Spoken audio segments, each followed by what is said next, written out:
They didn't just bury Brock Lesnar last night, they executed everything he built over 2 decades. And before you WWE apologists flood my comments, answer me this: when did it become acceptable to have a beast, a conqueror, a man who ended the streak, get absolutely demolished by someone who's been nothing but a mid-carder for years? Drop your thoughts now, because this is the conversation nobody wants to have. What we witnessed wasn't just a loss, it was character assassination. Brock Lesnar, the same man who made John Cena look like a child at SummerSlam, the same genetic freak who conquered The Undertaker's undefeated WrestleMania streak, got utterly destroyed by Bronson Reed. And the worst part? Lesnar broke afterward. Not kayfabe broken, actually broken.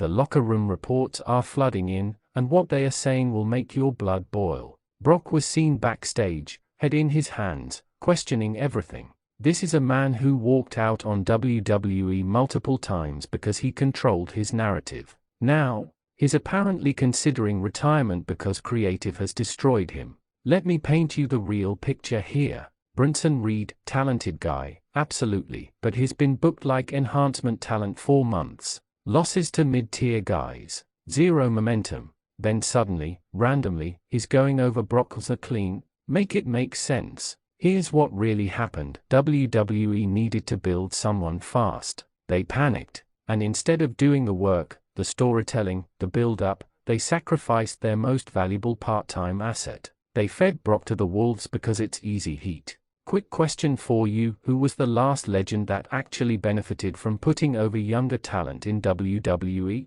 Drop that name below, because I'm genuinely struggling here. The match itself was a travesty. Brock hit 3 F5s. 3. In 2014, 1 F5 ended the streak. Now 3 can't keep down Bronson Reed. The power creep in wrestling is absurd, but this is insulting. Then Reed hits that tsunami splash, great move, I'll admit, and suddenly the Beast Incarnate is done. The same man who kicked out of everything? But here's where it gets darker. After the match, cameras caught Brock sitting on the entrance ramp, not selling. Not in character, just sitting there, staring at the ring. For anyone who knows Lesnar, that's not him. He doesn't do emotional vulnerability. He's a fighter, always has been. But in that moment, he looked defeated, truly defeated. Backstage sources say Brock went straight to his locker room and didn't speak to anyone for over an hour. Paul Heyman reportedly tried getting in, denied. Adam Pearce tried, denied. Even Triple H couldn't get through that door. When Brock finally emerged, witnesses say he looked completely checked out.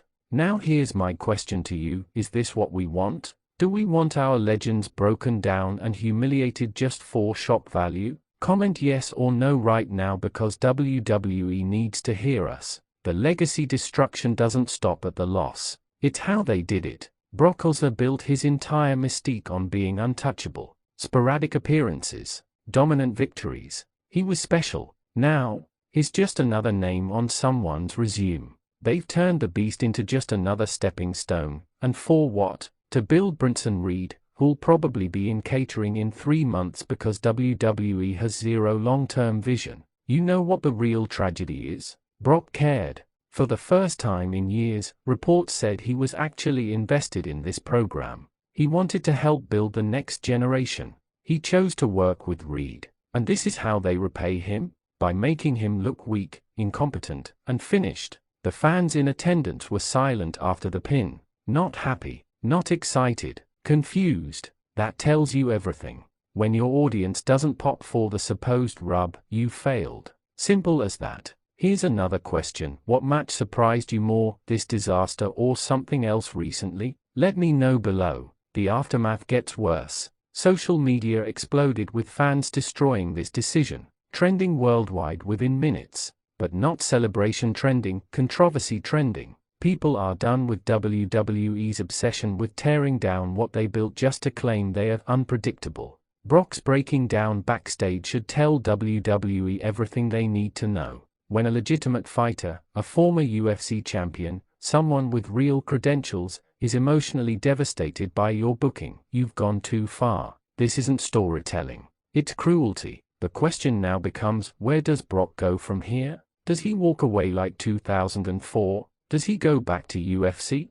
Or does he stay and continue being disrespected by a company that clearly doesn't value what he brought to the table? Drop your predictions below. Will Brock quit WWE after this? This could have been avoided. Simple long-term booking. Build Reed properly over months. Have him demolish the roster. Then have him face Brock with momentum. Instead, they went for the cheap shock, and now both guys look worse for it. Reed looks like he beat a broken-down has-been, and Brock looks finished. What we're witnessing is the systematic destruction of everything that made WWE's main event scene special. And Brock breaking down afterward, that's not a work. That's a man realizing his legacy just got torched for nothing. Script end.